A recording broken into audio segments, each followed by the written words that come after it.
Tena naeleweka kabisa huyu na kazi yake. So kama wewe una kazi ya kufanya, kazi ya kutembeza maneno, tena nataka nikushauri leo. Wewe ufanye mpango, utafute mwanamke wa kuoa.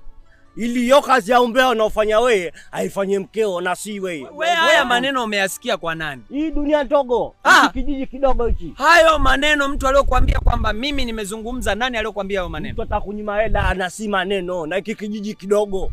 Alafu unapata wapi ujasiri wa kuniambia mimi nitafute mtu? Wewe utakuwa mshenga kwangu? Sasa mbona kwenye swala kuoa wewe umekuwa mkali hivyo? Jicho limekutoka. Vipi mwenzetu? Una jambo wewe? Unapokuwa unazungumza, angalia unazungumza na mtu mwenye wazifa gani? Ili weje. Alafu Hamisi, wewe kichwani mwako kweli kuna nini huko? Au kuna mbegu za mapapai? Boda mimi na mbegu za mapapai.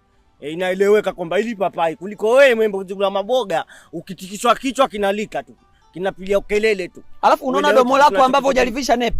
Wewe ungekuwa unatumia akili wewe, usingekuwa hivi kama ninavyokuona hapa wewe. Hivi unatambua unaongea na nani hapa? Unapokuwa unazungumza unajua unaongea na nani? Nikutambua wewe ili wewe.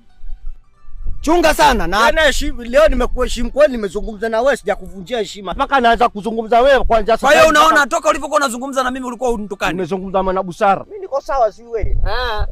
Naomba ucontrol mdomo wako. Control mdomo wako Hamisi. Sitaki kuvunjana heshima na wewe.